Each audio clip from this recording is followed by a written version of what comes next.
for the respondent number I'm for the respondent number 126, my lord. It's for speaking to the minutes. Because I'm for respondent number 7 in this matter. Yes.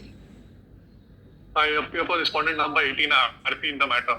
Yes. I'm for respondent number 13. Yes. So Redopara appears for the petitioner, my lord. Yes, he was online 2 minutes back. My lords, in whichever case this matter is already taken up by the alternate bench, my lords, who have the sitting right now. Justice Suman Shamit, my lord, peruses the last order. Or remove from the board. We'll remove it from the board. Yes. Yes. Only sees the last order, it will be very clear. Remove from the board, liberty to move. May I please, your lordship, I was muted. Now only, I say, my lord, yes. I have, my video is to be, I cannot, my lord, I cannot mute myself in video. Somebody has to unmute me. Somebody has to unmute me. Hello? I cannot unmute myself. The host has to unmute my video. Admitted unfortunately. Yes, the video, I cannot unmute it. Yes. The audio is unmuted, the video is not unmuted. But my lord, somebody has to, the court officer has to unmute my video. All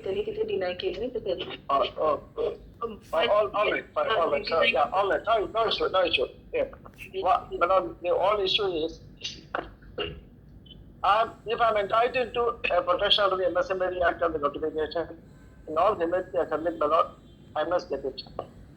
If I am not entitled to the benefit of the notification, it should be frankly denied. And the only forum which can decide the issue is either the civil court or this court. The reason is because, my lord, in the NCLT,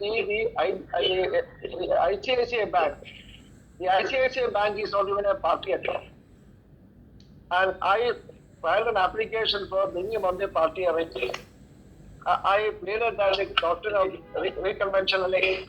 Mr. Nihil, it passed an interim order. Why can't you go to the regular court? No, all issues, your Lordship's order, all that I said is, I do not your Lordship's order. Let me not be interrupted. If the court is not implied, he will not pass an order. Let me submit. I wanted to say. Because I appear because I take up this issue because I consider my client has got a case. Yes. And otherwise, otherwise the matters are rejected once, twice. And the bar for so many years, give it up. Otherwise the client is not going to proceed.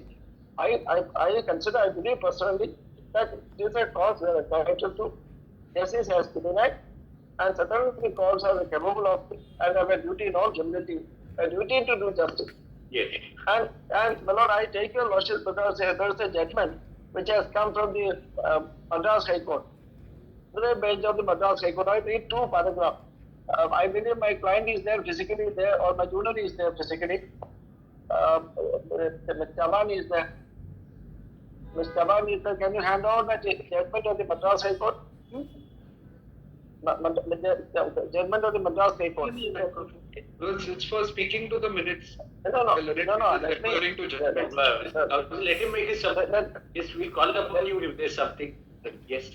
No, my lord, my all attempt is to convince your lordship.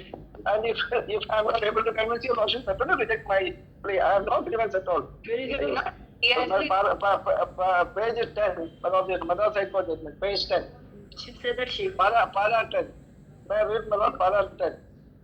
You are speaking to the minutes, basically. Para 10.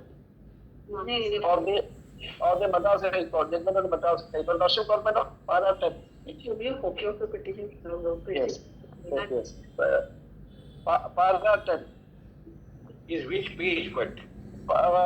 Page number, page number is, there's a bottom of the page, right? Paragraph, which is paragraph, pagination, I cannot find about paragraph 10. Yes. Paragraph 10, yes. The primary contention raised by the petitioner is that The petitioner, being an MSME unit, is entitled to the framework for revival and rehabilitation of micro, small and medium enterprises as per the MSME Act of 2006. But the convention of the respondent is that when Section 13 notice was issued, the petitioner did not bring it to the knowledge of that the petitioner is an MSME and entitled to the benefit of the notification dated 29/5/2015. The convention of the bank cannot be accepted since at the time of processing the loan documents itself, it would have declared the unit comes under the MSME. It is pertinent to state when the MSME certificate issued to the unit from the central government in the bank in the column bank name, it is mentioned Canara Bank. Further, in this digital era, when there is a interlinking of data, such an argument from the bank cannot be entertained. In fact, the petitioners have produced additional types set with wherein the sanction letters were produced. In the sanction letter, it has been specifically stated in serial number 7 under column classification, priority SME enterprise manufacturing. Under serial number 15, it is stating SME 3 normal risk grade 4, etc. Therefore, the convention of the bank is absolutely false. Here, I'm an MSME is not in dispute, and when the 13th notice was issued, and much before also, I raised my claim as an MSME. Then, paragraph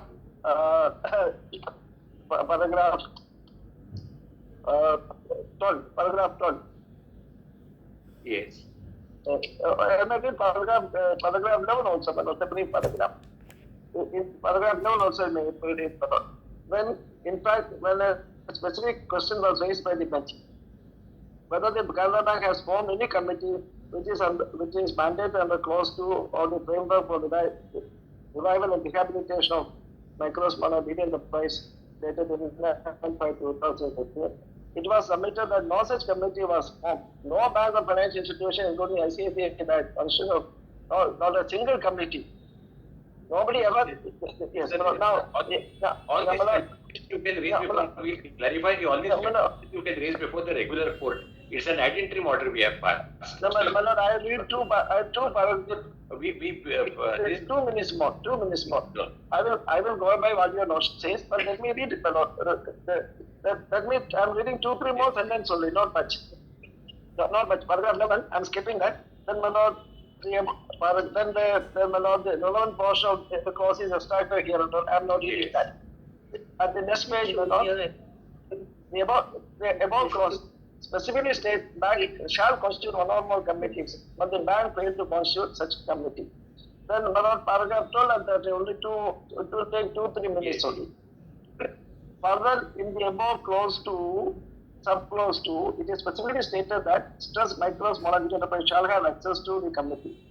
When no such committee was formed, then the stress MSME like the petitioner were deprived of any such opportunity to approach the committee. The bank is contending that the petitioner has not raised the issue of benefit of the MSME scheme at the earliest point of time. Well, there is no committee, then such a plea of the bank cannot be entertained.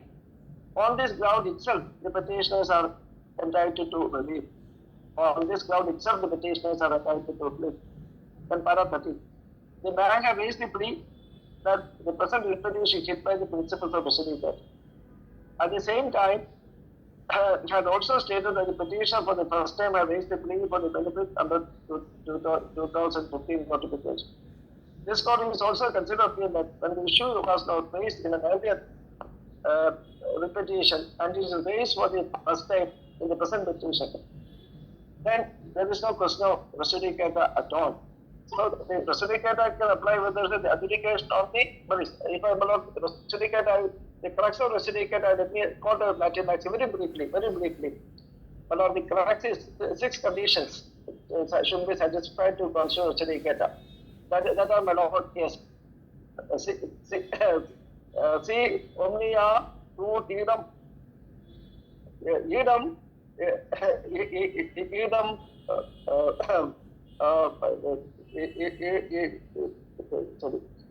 corpus, idem quantitas, idem causa, Vidam causa petendi, Vidam conditio personarum, Vidam conditio personarum. All these things are put in simple words. The cause of action should be the same. The parties should be the same. The cause of action shall be adjudicated on Paris. And when it comes to judicata or pure question of law, there is no judicata at all. So therefore, the doctrine of judicata has no application. But in my case, that also is not applicable. And let me read one more sentence. Further, the other petitions were dismissed on the ground of alternative remedy, and also to approach the bank for OTS, since mandamus would not lie for considering OTS. And there is no discussion about the 2015 notification at all. Therefore, the plea of judicata by the bank is rejected. And my lord, only one more sentence. I don't want to trouble your lordship further, my lord. Therefore, this, in my case, the issue has never been adjudicated. Nobody has said, yes, from the day one I have been raising the plea of that I am entitled to the protection under the MSME Act and the notification.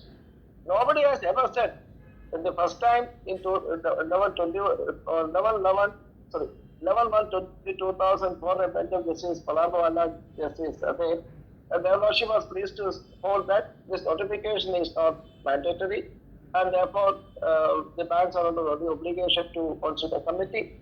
That judgment was reversed by the Supreme Court in Chronic. And in my case, I challenged it. I was a party, one of the petitioners in that common batch of petition. You make all these submissions before the regular court, will grant you that liberty. No, my lord, I may be protected, my lord. Yes. There is there is an interim injunction operation.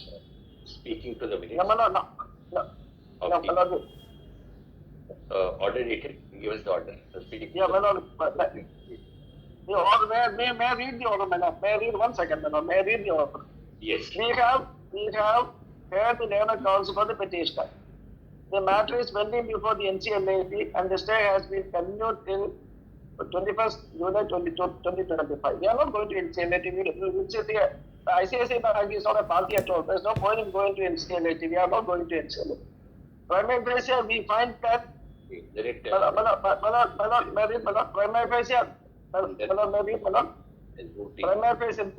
the order. Prima facie,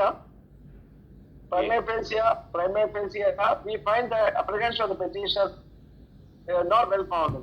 It is very clear the steps were taken by the solution provision shall be subject to further order 640. Now, we are here because there is no order in the NCLT. We did not pursue the matter. We are not pursuing the matter before the NCLT because NCLT, the ICICI Bank is not a party.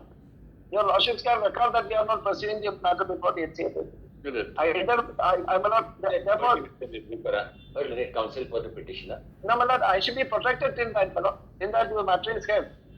Till the matter is held by the whatever forum, I should be protected. Submitted that this court should, this is a recipe mood for speaking to the ministers. It is submitted that the petitioner should be protected by further interim reliefs, which the petitioner is entitled to. First up, we make it clear that this court had passed an ad interim order. First up, if the petitioner. The order doesn't have any meaning. That's a problem. That the order certainly lacks in clarity. That's the difficulty.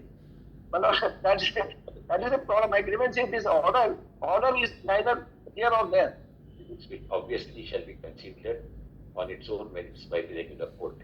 Now the question is the order is not clear.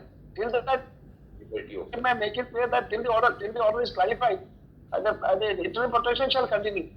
The interim protection granted earlier to continue for a period of 2 weeks from now. There is no interim protection. My lordship, there is no interim protection. So if you may interrupt, It is recorded in the order of 14th August. My lordship. Remember, it is before the regular court. Yes, we have clarified that in MI. There is no ad interim protection, my lord. My lordship, the honorable enclave of it, they are relying the interim protection and vacated the interim protection. Yes. Well, in fact, There is no interim protection. No interim protection.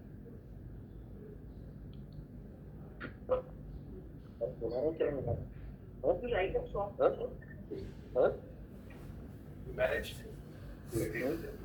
can get your paper. Okay.